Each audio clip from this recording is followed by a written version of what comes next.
Estamos en Mega Noticias Informa, yo soy Felipe González, en X, @FelipeGLZ. Te recuerdo que nos conectamos contigo para que te conectes con nosotros, mantengas la conversación a través de nuestras cuentas en las redes sociales. En Facebook, en Instagram, en TikTok, en X nos encuentras como Mega Noticias MX, en X, Mega Noticias-MX. Y te pido, por favor, que visites nuestro sitio en internet, meganoticias.mx, donde encuentras la información que corresponde a tu localidad. También tenemos un canal de comunicación a través de WhatsApp, se llama Mega Noticias.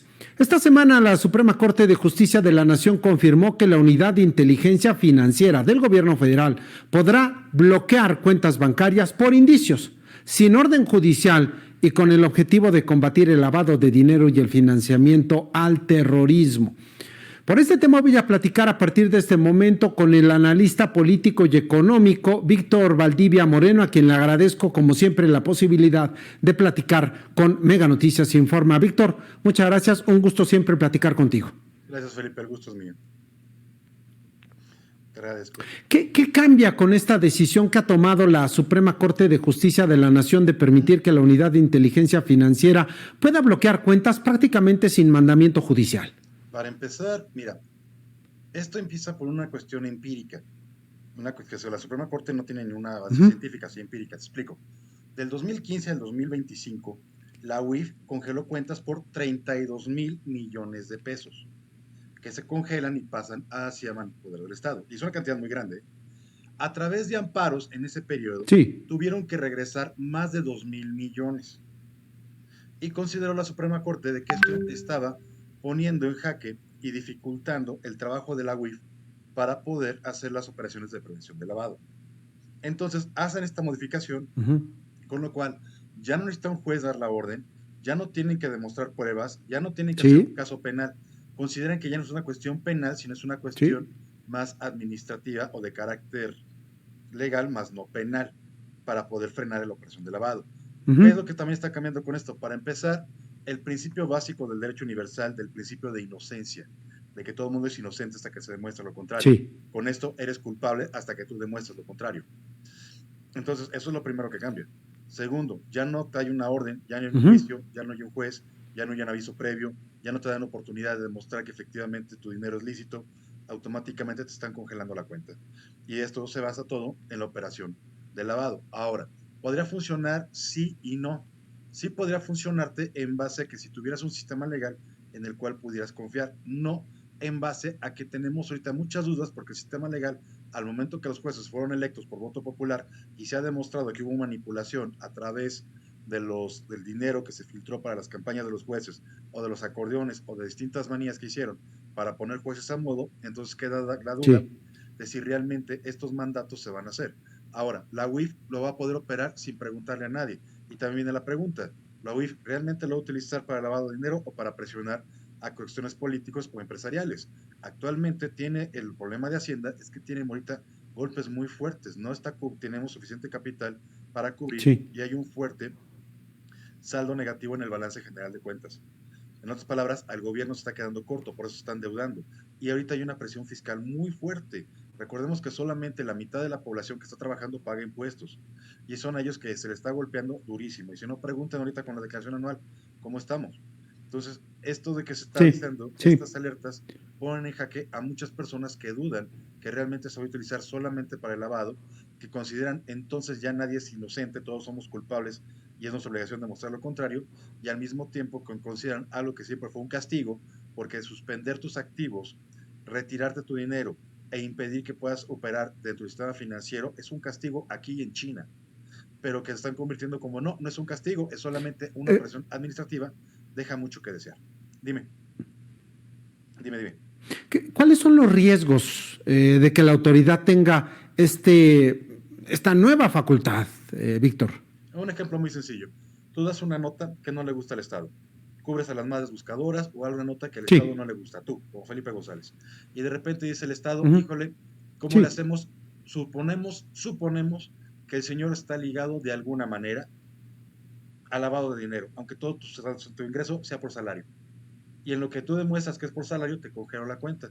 Quiero que imagines que tus tarjetas de banco, tu cuenta de banco, no puedes pagar nada, no puedes cubrir nada, no puedes sacar un solo centavo, y tu dinero que te están depositando en el banco no lo puedes tocar. Y no puedes abrir otra cuenta para que te depositen. Y tampoco va a ser de que depositen a tu esposa, tu mamá, tus hermanos o que te paguen en efectivo con un cheque. Entonces, ¿qué es lo que va a pasar con tus activos congelados? Oh, Hasta que tú demuestres que ese dinero es de un salario. ¿Cuánto tiempo te puede llevar? Meses. Ese es el problema. y no tendré ni recursos para tratar un abogado, para poder emprender un amparo. Es la indefensión absoluta. Exactamente, ese es el problema que estamos viendo. Regularmente, antes, suponiendo que tú estuvieras bajo sospecha, te llegaba una carta del SAT, oiga, tenemos una duda, tiene tantos días para demostrarlo, vamos a juicio, el juez está demostrando, tienes que meter papeles y ya si no puedes demostrarlo, te congela la cuenta. Y ya inicias todo el proceso, es parte del proceso penal, porque penalmente había que congelar la cuenta precisamente para evitar que saquen dinero, para que se muevan, para hacerlo todo, pero había un proceso antes. Ahora, ¿esto qué significa? ¿Sacaban todo su dinero y se iban? No, porque la UIF ya los había agarrado. Te repito, del 2015 al 25, en 10 Sí, años, 32,000 millones de pesos. No es poco dinero. un treinta y mundo dos de mil dinero. millones. Y Sí, solamente, un solamente, mundo de dinero. exactamente, solamente regresaron 2,000 millones a través de amparos que los jueces demostraron que efectivamente se estaba violando el debido proceso o que no había sospecha para poder detenerlo. O sea, por esos 2,000 millones es que están sacando esta ley.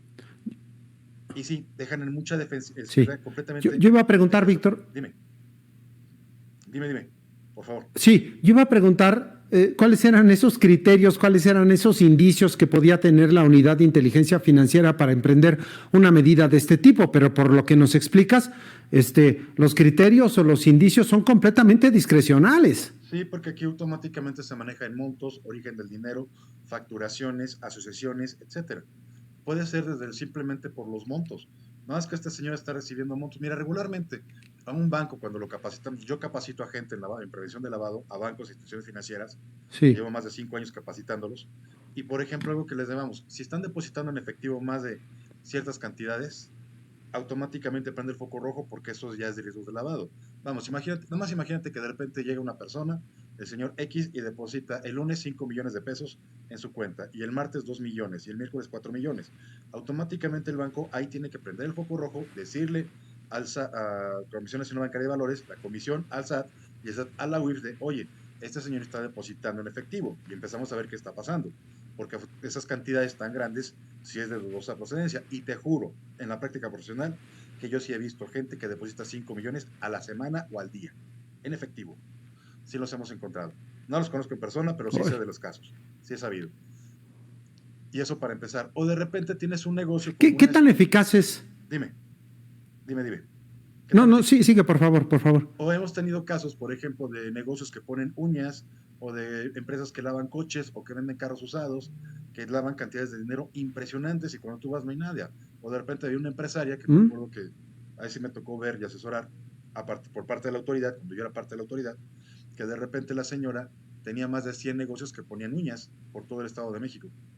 Y de repente y la acababa y después reportaba Ujú. cantidades impresionantes de dinero, que era que ya quisiera un negocio de esos realmente facturar 1 millón de pesos al mes. Entonces llega un momento que son cantidades ridículas.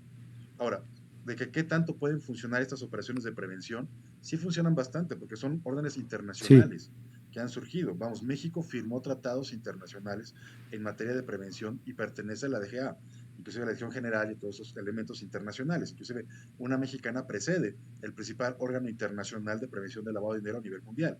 Pero es que siempre hay que entender algo. Los que se dedican a lavar dinero es gente que muchas veces va 2 o 3 pasos adelante de nosotros, de todos nosotros. Digo yo porque ayudo a Ujú. prevenir a los bancos de cumplan la ley y hasta ahí. Ese es todo mi papel. Sí, sí. Pero y tenemos que cumplir con normas, con objetivos para localizar dudosas inversiones, transferencias, direcciones que no cuadran, etcétera.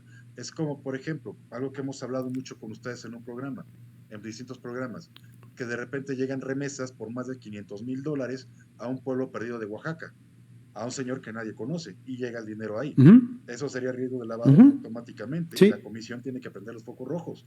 No entendemos por qué no lo hace, porque un banco, una SOFOM, alguien con nosotros, solamente decimos, oye comisión, está pasando este problema y ellos se encargan de lo demás. Ya no es problema del banco, ni de la SOFOM, ni de la casa de bolsa, ni de nadie más. Eso tiene que quedar claro, ni de la aseguradora. Es la comisión la que tiene que operar, pero es el banco el que tiene la obligación de informar de operaciones que son extremadamente raras o que no corresponden, o de repente puedes tener tú no menores, pero jóvenes, 18, 19 años, y depositan en sus cuentas de 600, 400,000 o 500,000 pesos a la semana. Oye, espérate, chamaco. Y de repente el mismo joven hace traspasos a cuentas Sí, sí. internacionales por millones. No te puede proceder porque los perfiles de edad, perdón por lo que voy a decir, pero hasta dime dónde vives y te voy a decir cuánto depositas al mes. Todos esos criterios se toman en cuenta. Todos esos elementos, cuánto ingresas, cuánto gastas, cómo estás gastando, en qué estás gastando. Y así empezamos a ver. La UIF tiene muchos elementos, pero automáticamente a darle esta arma, Sí. está dejando en desprotección a muchísima gente. Porque como te digo, a ti, a mí, a cualquiera nos pueden congelar y demuéstrame que no Sí. lavas. Oye, se supone que soy inocente hasta que tú demuestres que soy culpable. Todo eso se está yendo a la basura. Ajá. Dime. Sí, quisiera preguntarte, Víctor Valdivia, entonces, ante este escenario que nos planteas, el común de la gente, de los contribuyentes, de quienes tienen una cuenta bancaria, del mexicano promedio, ¿debiera tomar algunas medidas de previsión? Y si fueran esas, en breve, ¿qué nos pudieras recomendar? Que se porten bien. Platiquen con el banco. ¿Cuánto pueden depositar en efectivo? Chequen la página de SAT. Claro. ¿Cuánto pueden depositar y trasladar sin declarar? Chequen, por ejemplo, no hagan mira, me tocó una vez un banco con unas señoritas, no es broma esto, a la hora que eran hermanas, se estaban depositando entre ellas. Pero ya ves que cuando haces un traslado electrónico tú describes la razón del traslado, por qué le estás mandando ese dinero. ¿Sí me explico? Sí. Las señoritas se ponían chistes entre ellas, pago de XYZ, pago por película porno, etcétera. Eran bromas de hermano. El banco se lo mandó al SAT, se lo mandó a la auditoría y la ley dijo a las señoritas que explicaran si efectivamente pertenecía a una red de trata o de qué se trataba. Y era por hacerse las chistosas, pero por hacerse las chistosas terminaron con problemas con la ley. Entonces, hay automáticamente que hay que tener cuidado con esa parte. Hablen con el banco, revisen la página del SAT.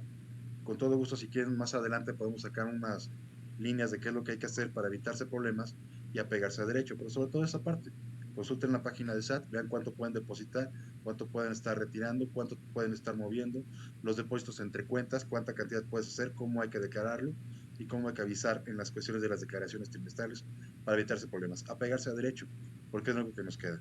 Apegarnos para no darles pretexto, aunque ahorita Víctor, no lo necesitan. Sí, dime.